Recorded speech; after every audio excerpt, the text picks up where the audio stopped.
नमस्कार दोस्तों इस भारत देश के रईसों के नेटवर्थ में आप जितने भी जीरो लगाते चले जाइए, उन जीरो में कभी कमी आएगी ही नहीं।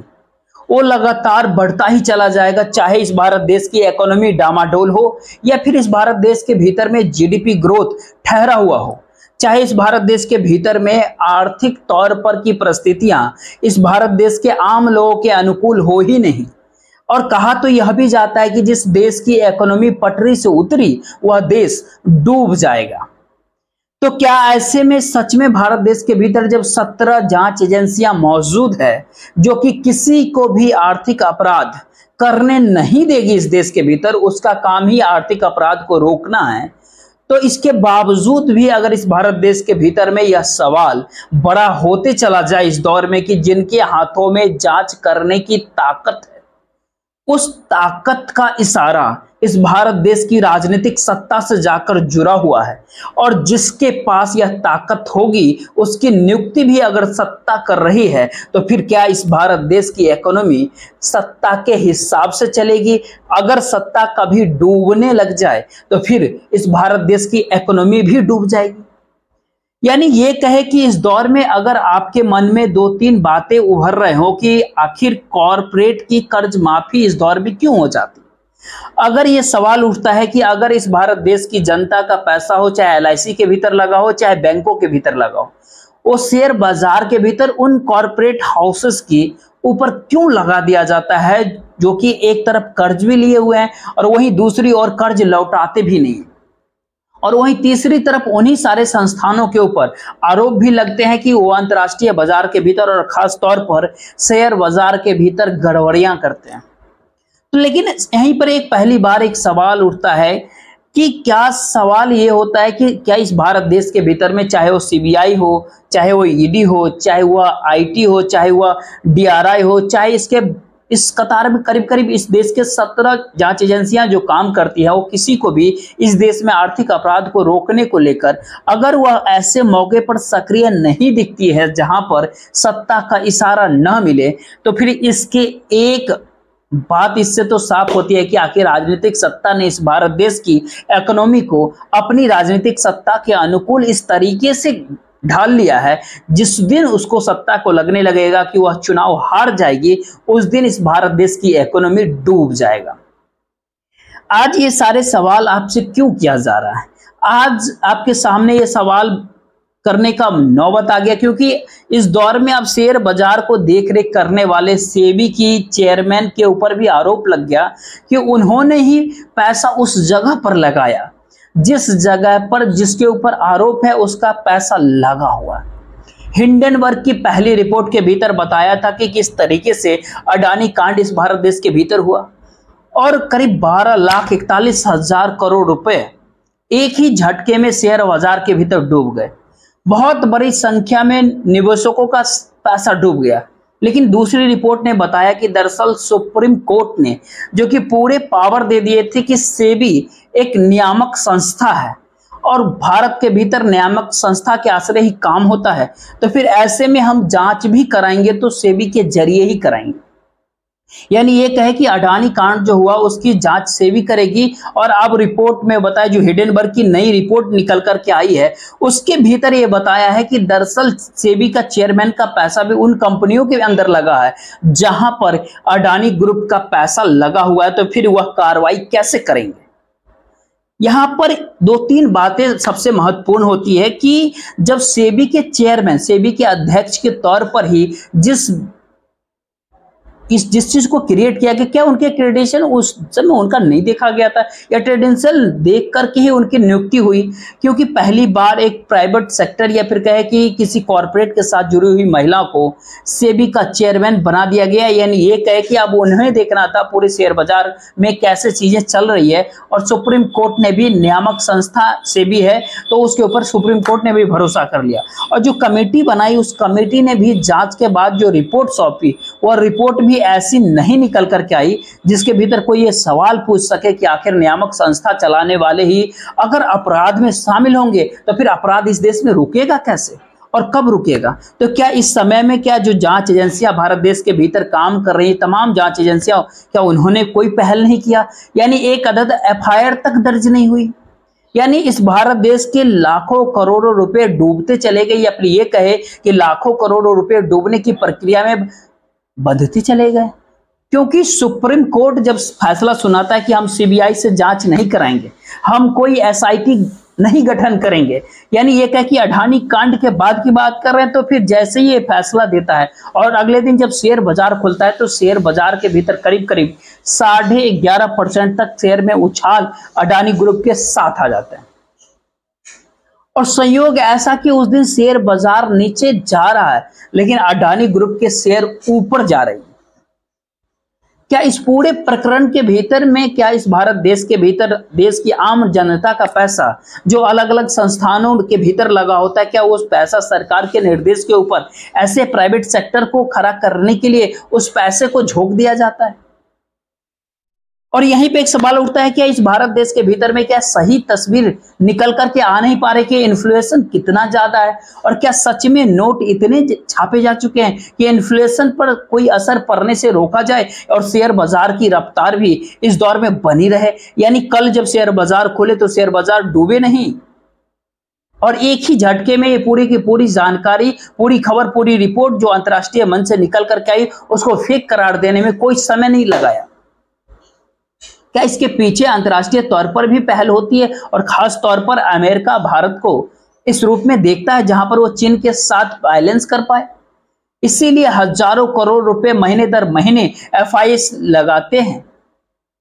इन सारे बातों को लगता है कि आज एक तरीके से एक डायरेक्शन में देखने की जरूरत है, और जरूरत इसलिए भी है क्योंकि एक तरफ शेयर मार्केट है और दूसरी तरफ इस भारत देश के भीतर में एक दिवालिया वाला कानून भी बनाया गया जो आईपीसी और एनसीएलटी के जरिए निकल करके आया। उसके भीतर भी जानकारी निकल करके आई कि जो जो कंपनियां इस देश में दिवालिया होती है, या जो व्यक्ति अपने आप को कंपनियों के आश्रय इस देश के भीतर दिवालिया घोषित करती है, उसके एवज में जो पैसा निकाला जाता है वो एवरेज पैसा जो है, जो एवरेज रुपया है, वो करीब 30% से ऊपर नहीं जा पाता। यानी ये कि 70% पैसा घूमते फिरते हुए उसी को फायदा पहुंचा देता है। वो 70% से ज्यादा की रकम बैंकों से लिया गया पैसा होता है जिसको वह लौटाता तक नहीं है, और खुद को दिवालिया घोषित कर देता है, और इस प्रक्रिया के भीतर सरकार बैंकों के कर्ज को रिटर्न ऑफ कर देती है।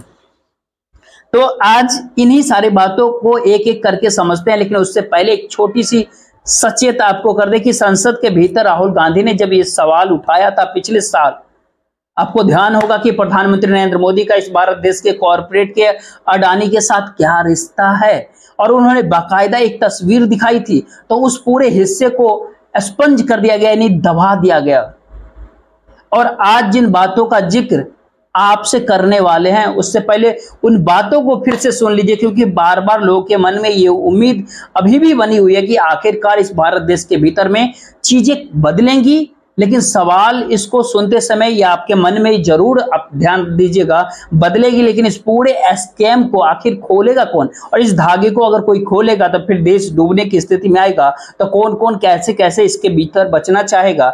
और वाकई इतनी ताकत के साथ इस भारत देश में कोई राजनीतिक परिवर्तन हो सकता है जहां पर इस भारत देश के पूरे स्कैम को ही खोल डाले। भले एक बात देख लीजिए आप, हिमाचल में सेब की बात होती है अडानी जी, कश्मीर में सेब की बात होती है अडानी जी, स्पोर्ट्स की बात होती है अडानी जी, एयरपोर्ट की बात होती है अडानी जी, इंफ्रास्ट्रक्चर। अच्छा, हम सड़क पे चल रहे हैं, मैं पूछूं किसने बनाई? अडानी जी। तो लोगों ने यह भी पूछा कि राहुल जी, ये जो अडानी जी जो हैं, इनकी सफलता कैसे हुई? ये इतने बिजनेसेस में कैसे घुस गए? इतनी सफलता कैसे प्राप्त हुई? और सबसे जरूरी सवाल, इनका हिंदुस्तान के प्रधानमंत्री के साथ क्या रिश्ता है और कैसा रिश्ता है? देश जानना चाहता है, तो देश जानना चाहता है। ये देखिए रिश्ता। प्लीज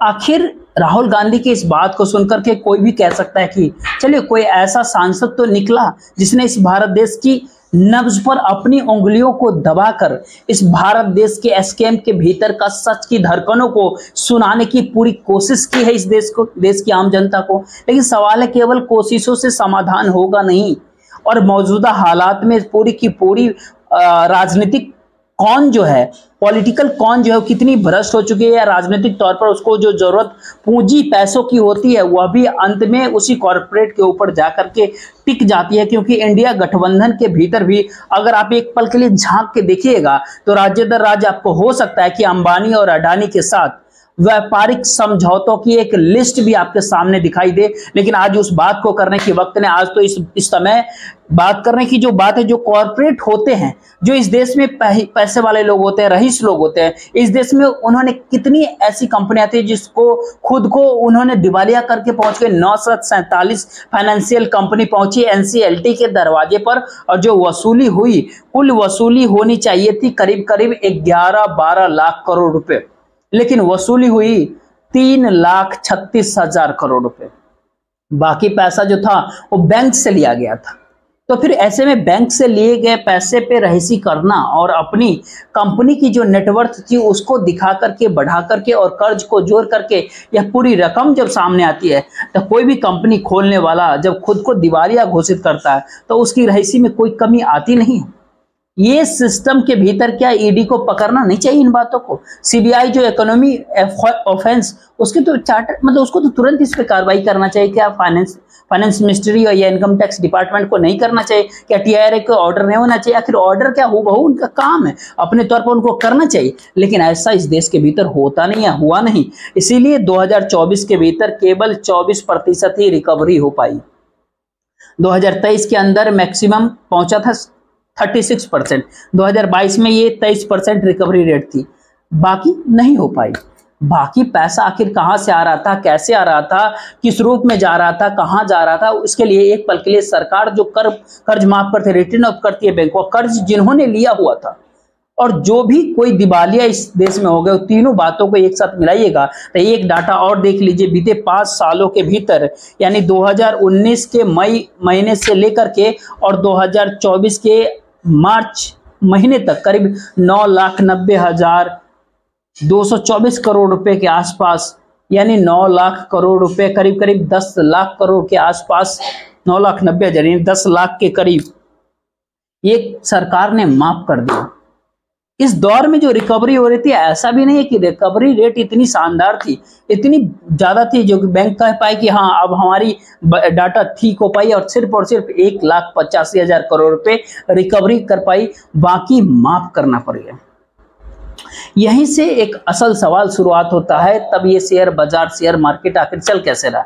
यहाँ पर क्या सच में नोट छाप करके दिया जाता है जिससे असर न पड़े, और बाजार के भीतर बुरा असर पड़ेगा तो निवेशकों के ऊपर पड़ेगा? जितने भी 10 रुपये लगाए वो सोचेगा 12-15 रुपये कमा लेते, उसको 12-15 रुपये थमा दिए जाए। क्या ऐसी व्यवस्था इस रूप में चलती है? और इन सब के बीच क्या अंतर्राष्ट्रीय बाजार में क्या डॉलर का बहुत बड़ा योगदान है? और डॉलर के मुकाबले रुपया इस दौर में कहते हैं ऐतिहासिक गिरावट पे करीब 83 से प्लस है।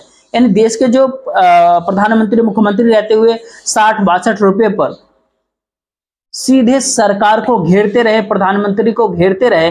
जब खुद प्रधानमंत्री बन गए इस देश के तो वही 62 रुपये गिरते गिरते 83-84 रुपये तक पहुंच गया। लेकिन चेहरे के ऊपर मुस्कान तो पूछिए ही नहीं। इन सारे हालातों में अगर आप ध्यान से देखिएगा तो जो एसबीआई था उसने जून के महीने के भीतर जो इक्विटी जो खरीदी वो करीब करीब 26,696 करोड़, यानी 3.18 बिलियन डॉलर।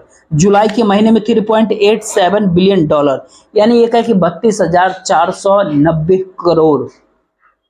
और जो इससे जो एफओईज आते हैं उन्होंने इस दौर में जो भारत के जो डोमेस्टिक इक्विटी जो थी उसको बेचा भी ज्यादा और खरीदा भी। यानी शेयर मार्केट कैसे चलता रहे, रोटेट होते रहे। और अमेरिका का भी इसमें रुचि भारत को लेकर के हो। अप्रैल और मई के महीने के भीतर अगर देखिएगा तो करीब 34,250 रुपए की जो इक्विटी है, वो जो शेयर जो थे वो बेचे गया। जून और जुलाई के महीने में 47,300 करोड़ रुपए के शेयर खरीदे जाते हैं।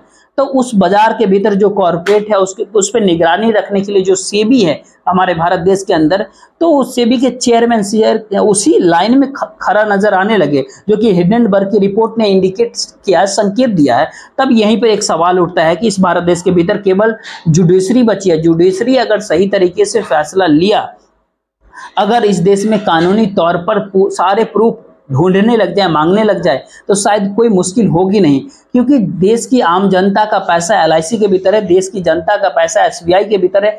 आप अगर ध्यान दीजिएगा, पिछले सप्ताह जो मार्केट कैप था एलआईसी का, वो करीब 30,676 करोड़ रुपये गिर गया था। एसबीआई का जो मार्केट कैप था वो करीब 21,151 करोड़ रुपये गिर चुके थे। यानी ये कहे सवाल यहाँ पर केवल इतना ही भर नहीं है, अब सवाल उठता है कि इस भारत देश को संस्था के तौर पर चलाने, इंस्टीट्यूट के तौर पर चलाने वाले जो लोग हैं, उनकी नियुक्ति अगर सरकार करती है और सरकार ने एक ऐसा सिस्टम डेवलप कर दिया पूरी तरीके से इस भारत देश की इकोनॉमी, आर्थिक आवाजाही के बीच में, अगर सरकार के द्वारा नियुक्त लोग सरकार के हिसाब से ही काम कर रहे होंगे इस देश के भीतर, तो फिर ऐसे में वह मित्रों का जिक्र हो या किसी बिजनेसमैन का जिक्र हो, वो दिवालियों का जिक्र हो या कर्ज लेने वालों का जिक्र हो, भाग जाने वालों का जिक्र हो, सारी चीजें तो आप एक झटके में आवाजाही जिस तरीके से हो रही होगी उसको तो आप साध ही नहीं पाएंगे। तो क्या पूरा का पूरा सिस्टम इस देश के भीतर एक सत्ता के अनुकूल हो गया, जहां पर अपने तौर पर स्वायत्त संस्थाओं की परिस्थिति भी आर्थिक ऑफेंस की स्थिति में खत्म हो गई? अगर इस दौर में अगर इकोनॉमी ड्रिल हो गई तो फिर सत्ता डूबेगी, तो फिर देश डूब जाएगा। क्या ऐसी परिस्थिति क्रिएट कर दिया गया? ऐसे में राहुल गांधी केवल अगर रिश्तों की बात खोज रहे हैं तो उसके मतलब और मायने होंगे क्या? थोड़ी देर के लिए लोग हंस सकते हैं कि हाँ, संसद के भीतर उनको पूछ लिया गया, लेकिन सच्चाई तो इस दौर में चौंकाने वाला, क्योंकि हिडेनबर्ग रिपोर्ट बहुत साफ तौर पे संकेत दे रही है कि जब इनको बनाया जा रहा था सेबी का चेयरमैन, सेबी का डायरेक्टर, तो उस समय भी उनका पैसा उन कंपनी में लगा हुआ था, जिस कंपनी को लेकर के हिडेनबर्ग रिपोर्ट और उसके साथ साथ भारत देश के भीतर बार बार सवाल उठते रहे, लगातार सवाल उठते रहते, क्या ये पूरा लॉबी इस तरीके से काम करती है जहां पर ऑफशोर आइडेंटिटी जो होती है वह भी छुपी रहे और इन्वेस्टमेंट चलते ही रहता है। और वो दस्तावेज जब सामने निकल करके आते हैं तो वो दस्तावेज इस भारत देश को चौंकाते, डराते हैं। लेकिन सवाल है कि उसमें माधवी पूछ हो या उनके पति हो या खुद गौतम अडानी साहब ही क्यों ना हो, सही मायने में तो देश की जनता ने सरकार को चुना है। वो सरकार, उनकी जो अपनी आर्थिक समझ होती है वो सरकार को बनाए रखने की है, इस भारत देश को चलाने से ज्यादा। तो फिर सरकार जिस दिन इस देश में ना चल पाए उस दिन तो मुश्किल हालात हो जाएगी। क्या यही स्थिति पे आकर के भारत देश खड़ा हो चुका है? क्योंकि इस दौर में जो सफाई निकल करके आती है, पहले उस बात को भी एक बार देख लेना चाहिए। ये बात को देखना इसलिए और सुनना जरूरी इसलिए भी क्योंकि इसके पहले जो आरोप लगाया गया उसके भीतर कहा गया जो पैसा जिस कंपनी के भीतर लगा है उस कंपनी के भीतर में अडानीज के कितने शेयर हैं और किस रूप में है, कैसे है और कहां से है। और 2017 के भीतर जब बाकायदा माधवी जो सेबी के डायरेक्टर जो काम कर रहे थे उस समय के सेबी ग्रुप के साथ मिल करके, उस समय बाकायदा उनके हस्बैंड ने, पति ने, जो एक ग्लोबल कुछ करके एक फंड था उसमें से उस पत्नी का नाम हटाने के लिए उन्होंने एक मेल किया हुआ था। डॉक्यूमेंट्स सामने निकल करके आ गया। वो नहीं चाहते थे कि उनकी पत्नी के बारे में जानकारी आई, क्योंकि वह तो सेबी के नियामक के साथ काम कर रही है। और 2022 के भीतर उनकी नियुक्ति हो गई बतौर चेयरमैन अगले 3 सालों के लिए, यानी 2022, 23, 24, 25 के लिए नियुक्ति थी उनकी। और उसके भी गौतम अडानी का नाम के साथ साथ विनोद अडानी का नाम सामने जुड़ा, जिन्होंने अरबों निवेश किया है ग्लोबल डायनेमिक अपॉर्चुनिटी के अंदर। और खुद उनके पति के बारे में जानकारी है, जिन कंपनियों के भीतर काम कर रहे थे उन कंपनियों के लिए अनुकूल खिड़की लगातार से भी खोलती रही उनके लिए, हवादार। अब सवाल है ऐसे में कि इसके ऊपर रोक लगाएगा कौन? अगर ये तथ्य बाहर निकल के आ रही है तो इसमें एक छोटी सी एफआईआर तो होनी ही चाहिए थी, लेकिन कभी कोई एफआईआर दर्ज नहीं हुई। और कल जब रिपोर्ट सामने आई तो उसके बाद भी कोई एफआईआर दर्ज नहीं हुई। और इसके ऊपर कहा गया, सेबी के चेयरपर्सन ने जो जानकारी दी, उन्होंने कहा कि आरोप निराधार और चरित्र हनन का प्रयास है। हम सभी फाइनेंशियल रिकॉर्ड डिक्लेयर करेंगे। उनका हमारा जीवन और फाइनेंस एक खुली किताब है, देख लीजिए। सुनने में बहुत अच्छा लगेगा, लेकिन हर दिन शेयर मार्केट के भीतर जो निवेशक पहुंचता है और अगले सुबह भी हो जाएगा। अगर उसके मन में ये सवाल उठेगा कि आखिर सेबी चेयरपर्सन किस रिकॉर्ड को सामने रखेंगे, किस चीज का डिक्लेयर करेंगे इस देश के सामने, तो उससे पहले उन्हीं के शब्दों में, उन्हीं के जुबानी एक पल के लिए आप भी देख लीजिए कि जो उन्होंने आज कहा था। उनका कहना होता है कि हम ये बताना चाहते हैं कि हमारे ऊपर लगाए गए आरोप, निराधार आरोपों का हम खंडन करते हैं। हमारे जीवन और वित्तीय लेखा जोखा खुली किताब की तरह देश के सामने है। पिछले कुछ सालों के भीतर सेबी को सभी आवश्यक जानकारी भी दी गई। आखिर हम किसी भी और वित्तीय दस्तावेज का खुलासा इस देश के सामने खुलासा करने में कोई झिझक नहीं रखते। जो कोई भी दस्तावेज होगा उस समय आने पर हम उस पे एक आम नागरिक के तौर पर देश के सामने रखेंगे, और जो जानकारी निकल करके आ रही है उस समय भी हम एक आम नागरिक थे। मामले में पूरे पारदर्शिता के लिए हम उचित समय पर पूरा बयान जारी करेंगे। उचित समय कब आएगा ये जानकारी अपने आप में जानकारी हासिल करना चाहिए। हिडेनबर्ग के रिपोर्ट के अंदर सेबी ने परिवर्तन कार्रवाई की थी, शायद इसी कारण उन्होंने बतौर नोटिस दिया था। उसी के जवाब में हिडेनबर्ग ने नाम खराब करने के लिए, छवि खराब करने के लिए पूरी की पूरी पहल की है। ये सेबी का जवाब होता है। लेकिन वहीं दूसरी ओर की रिपोर्ट एक साबित करती है कि जितना भी इन्वेस्टमेंट जिस रूप में भी जिन कंपनियों के भीतर हुआ और जो आरोप है उसके भीतर, या तो इस भारत देश के भीतर में जो नियामक संस्थान है वो अभी सरकार के अनुकूल है, या फिर सरकार ने इस दौर में आंखें बंद की हुई है, क्योंकि सरकार के तरफ से भी कोई प्रतिक्रिया इस समय नहीं आई। लेकिन उससे भी बड़ा सवाल इस दौर में ये होता है कि आखिर सुप्रीम कोर्ट के भीतर जब ये मामला पहुंचा तो सुप्रीम कोर्ट इस बात को जान समझ रही थी कि इस देश के भीतर में आर्थिक ऑफेंस के लिए, उसके खिलाफ कार्रवाई करने के लिए सीबीआई ईडी दोनों तैयार बैठी हुई है, लेकिन कोई जांच नहीं बैठाई गई उसके ऊपर। कोई स्पेशल इन्वेस्टिगेशन टीम सीबीआई या ईडी से हट करके भी नहीं बनाई गई। एक कमेटी जो बनाई गई जस्टिस कुछ गुज को लेकर के, उसने इस बात को जिक्र उसके भीतर सामने इस बात की नहीं आया निकल करके कि आखिर किस तरह की कार्रवाई की बात, कौन सी रजिस्ट्री सामने की। वो कमेटी जो बनाई गई थी मार्च 2023 के भीतर शायद, और लेकिन बातें उससे कुछ निकल करके आया नहीं। यहाँ पे दो तीन बातें बहुत बड़ा जो कि इस भारत देश के सामने की, जो 17 जांच एजेंसियां इस भारत देश के भीतर अलग अलग क्षेत्रों के भीतर काम कर रही हैं, आखिर उनके हाथ में इस दौर में क्या कुछ आया है और क्या क्या आया, क्या क्या इकोनॉमी ऑफेंस इस देश में क्या हो ही नहीं रहा। ईडी ने जो जानकारी अंतिम समय में दिया, जिसका संसद के भीतर दिया गया, उसने बताया कि हजारों लोगों के खिलाफ ईडी ने कार्रवाई किया, लेकिन अंत में आकर के कहते हैं केवल 40 लोगों पर ही दोषी पाया गया, यहाँ पर उसके ऊपर आरोप साबित हो पाया। तो सीबीआई की जो अपनी रिपोर्ट है वो जब बताती है आर्थिक ऑफेंस के मामले में, इकोनॉमी ऑफेंस के मामले में, कि उसके पास अगर संख्या के लिहाज से देखिएगा तो डबल डिजिट में भी आप नहीं पहुंच पाइएगा, केवल 8 मामले आपके सामने निकल करके आएंगे।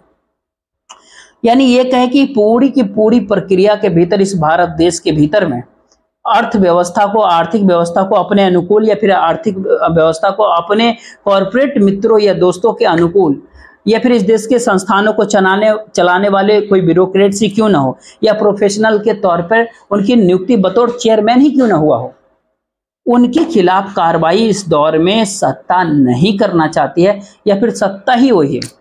इन दोनों परिस्थितियों के भीतर एक पल के लिए आप अगर देखिएगा और खुद आप सोच करके देखिए कि जो सवाल संसद भवन के भीतर उठा था, अडानी के रिश्ते प्रधानमंत्री नरेंद्र मोदी के साथ आखिर क्या है, जो विपक्षी नेता राहुल गांधी पिछले 1 साल भर पहले पूछे थे, तो कोई सवाल कर सकता है इस देश में कोई भी स्वायत्त कॉन्स्टिट्यूशनल जो स्वायत्त एजेंसियां हैं, जांच एजेंसियां हैं, उनके भीतर बैठे हुए जो ब्यूरोक्रेट्स हैं, आखिर वो क्या कर रहे हैं, कब करेंगे जांच, कैसे करेंगे, देश जानना चाहता है।